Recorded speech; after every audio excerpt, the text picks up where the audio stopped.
आज हम पढ़ेंगे द्विवेदी युगीन हिंदी कविता की प्रवृत्तियाँ। इससे हमने पहले पढ़ा भारतेंदु युगीन हिंदी कविता की प्रवृत्तियाँ।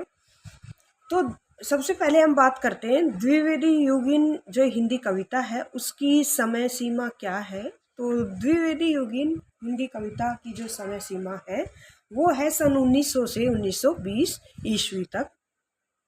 द्विवेदी युग आचार्य महावीर प्रसाद द्विवेदी के नाम से जाना जाता है और द्विवेदी जी ने सन 1903 से लेकर 1920 तक जो सरस्वती पत्रिका है उसमें काम किया और हिंदी भाषा के सुधार का कार्य किया। उन्होंने तत्कालीन साहित्यकारों को युग बोध से जुड़े हुए साहित्य की रचना करने की प्रेरणा दी। इसके साथ ही इन्होंने, आप सब शायद जानते भी होंगे कि सरस्वती जो पत्रिका है उन्होंने 17 सालों तक इस सरस्वती पत्रिका में संपादक का कार्यभार संभाला। इस युग में खड़ी बोली का परिसंस्कार हुआ और वह साहित्यिक भाषा बन गई। इस युग के प्रमुख कवि हैं श्रीधर पाठक, रामनरेश त्रिपाठी, अयोध्या सिंह उपाध्याय हरिओद, मैथिली शरण गुप्त, सियाराम शरण गुप्त, रामचरित उपाध्याय, माखनलाल चतुर्वेदी, सत्यनारायण कविरत्न इत्यादि। यह जो काव्य धारा है या हम कह सकते हैं द्विवेदी युगीन जो हिंदी कविता है वो भाव, भाषा और विषय सभी दृष्टियों से इस युग के काव्य में हमें क्या है विविधता देखने को मिलती है। अब हम बात करते हैं द्विवेदी युगीन जो हिंदी काव्य है उसकी विशेषताओं की, उसकी प्रवृत्तियों की। तो सबसे पहले इसकी विशेषता आती है राष्ट्रीय भावना। द्विवेदी युग में जितने भी कवि हुए उन्होंने देशभक्ति के बारे में कुछ न कुछ अवश्य लिखा और सभी कवियों ने परतंत्र देश को स्वतंत्र कराने के लिए एक स्वर में काव्य रचना की। वैसे तो हम देखते हैं कि भारतेंदु युग के कवियों ने भी जो देश प्रेम की भावना थी वो उनके काव्य में देखने को मिलती है, लेकिन द्विवेदी युग के जो कवि हैं उन्होंने भारत के अतीत गौरव का गान करते हुए देशवासियों में देश प्रेम की भावना को जागृत किया और इन कवियों ने जो जातीय संकीर्णता थी उसको त्याग कर राष्ट्रीय आदर्शों का जो स्वर है वो मुखरित किया।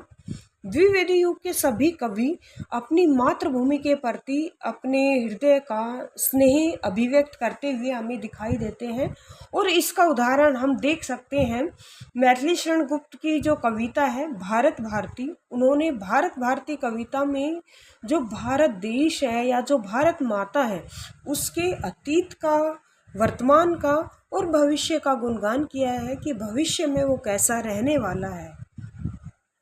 फिर द्विवेदी युगीन जो हिंदी कविता है उसके काव्य की विशेषता है सामाजिक जागरण। द्विवेदी युगीन जो कविता है वो सामाजिक जागरण की कविता हम कह सकते हैं और इस युग के जितने भी कवि हुए उन्होंने समाज के सर्वांगीण विकास पर बल देते हैं वो अपने काव्य के माध्यम से। द्विवेदी युगीन जो कवि हैं उन्होंने नारी शिक्षा और विधवा विवाह का जोरदार समर्थन किया है अपने काव्यों में। विधवाओं की दीन दशा, सामाजिक कुरीतियाँ, अंधविश्वास आदि पर भी इन्होंने क्या है काव्य रचनाएं लिखी है। फिर बात करते हैं हम द्विवेदी युगीन हिंदी कविता की जो विशेषता है वो धार्मिक चेतना की। तो द्विवेदी युग के जो कवि हैं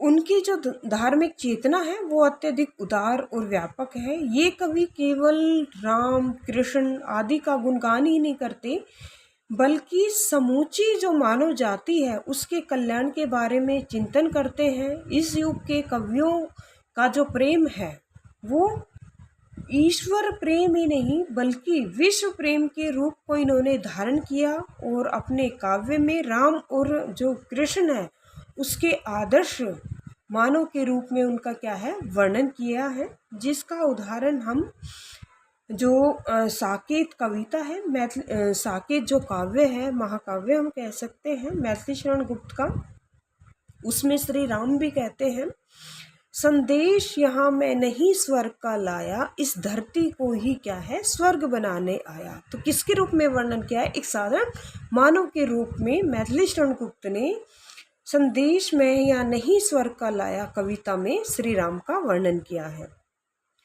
उसके बाद इस युग का जो काव्य है उसकी विशेषता आती है नारी भावना।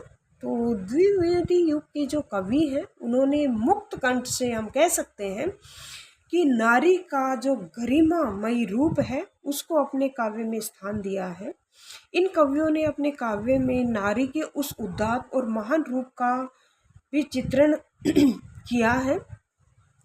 जो क्या है, इन्होंने इसके साथ ही पुराण और इतिहास में जो उपेक्षित नारियां हैं उनको भी अपने काव्य का मुख्य आधार बनाकर उनके जो महान चरित्र है उससे हम सबको, या हम कह सकते हैं जो समाज के लोग हैं उसको अवगत कराया है। इन कवियों ने उर्मिला, केकई, यशोधरा आदि के जो महान रूप को अपने काव्य में चरित्र के रूप में स्थान दिया है। इसके उदाहरण स्वरूप हम मैथिली शरण गुप्त की जो कविता है यशोधरा, उसमें इसका उदाहरण हम देख सकते हैं।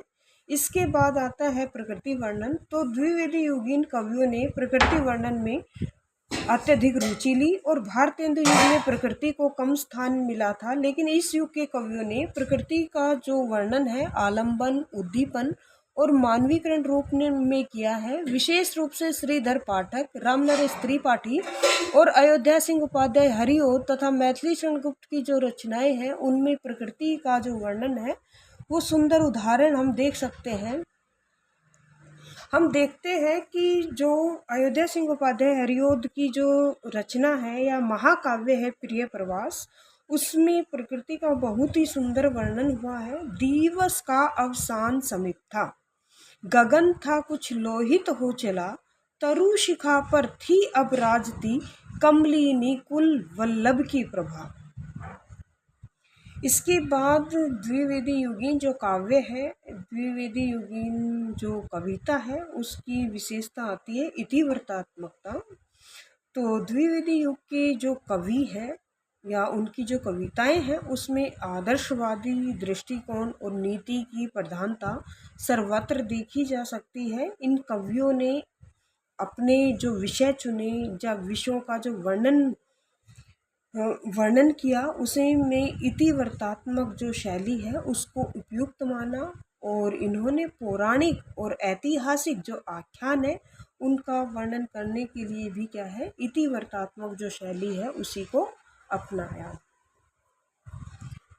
फिर है स्वच्छंदतावाद। द्विवेदी युगीन कवियों ने प्राचीन काव्य रूढ़ियों को तोड़कर जो नवीन विषय है उनको लेकर अपने काव्य की रचना की, और इसलिए इसमें जो प्रकृति है उसको क्या कहा गया, स्वच्छंदतावाद। लेकिन जो स्वच्छंदतावाद है उसका समुचित विकास हमें छायावाद में आगे चलकर देखने को मिलता है। लेकिन इस युग के भी कुछ ऐसे कवि हैं जिनमें स्वच्छंदतावादी विशेषताएं हम देख सकते हैं, जैसे श्रीधर पाठक है, रामनरेश त्रिपाठी है, इनके काव्य में हम स्वच्छंदतावादी विशेषताएं देख सकते हैं। फिर है भाषा सुधार का कार्य। तो द्विवेदी युग में खड़ी बोली को काव्य भाषा के रूप में मान्यता प्राप्त हुई, क्योंकि भारतेंदु युग तक जो काव्य था वो ब्रज भाषा में लिखा जा रहा था और गद्य है वो किस में लिखा जा रहा था, खड़ी बोली में।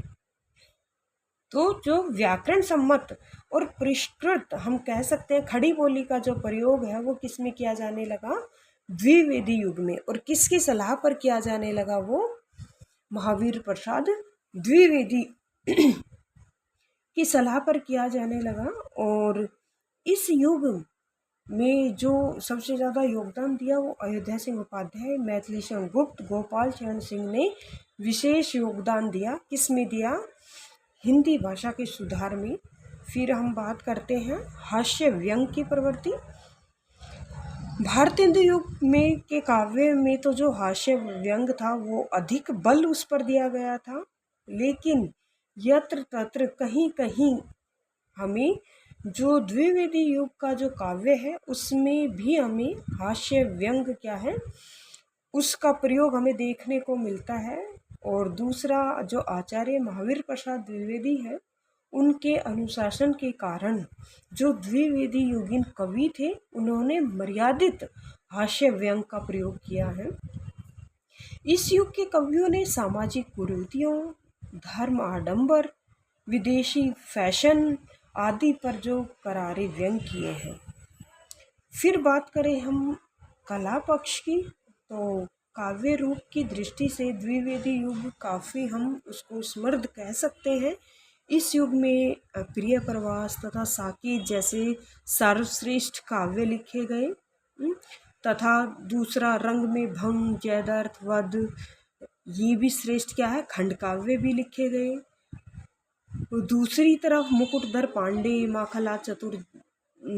माखनलाल जो चतुर्वेदी हैं, उन कवियों ने भी परगीतों की रचना की। और बात करें हम यहाँ भाषा की, तो इस युग में जो भाषा थी वो कैसी भाषा का प्रयोग किया गया, व्याकरण सम्मत परिष्कृत खड़ी बोली का प्रयोग किया गया। और अलंकार और रस के क्षेत्र में भी जो विविधता है वो हमें देखने को मिलती है। इस युग के कवियों ने रोला, छप्पे, हरिगीतिका, लावणी, सरसी आदि छंदों का प्रयोग भी खुलकर किया है। यही नहीं, इन कवियों ने शब्द अलंकारों के साथ साथ अर्थ अलंकारों का भी प्रयोग किया है। निष्कर्ष रूप से हम कह सकते हैं कि द्विवेदी युगीन जो काव्य धारा है वो भाव भाषा दोनों ही दृष्टि से हम उसको क्या कह सकते हैं, समृद्ध कह सकते हैं। और सबसे ज़्यादा जो खड़ी बोली का विकास हुआ वो द्विवेदी युग में हुआ। और द्विवेदी युग का नाम या द्विवेदी जो युग है उसका नाम किसके नाम पर पड़ा, आचार्य महावीर प्रसाद द्विवेदी के नाम पर पड़ा। उन्होंने सरस्वती पत्रिका में 17 सालों तक काम किया, सन 1903 से लेकर 1920 तक। धन्यवाद।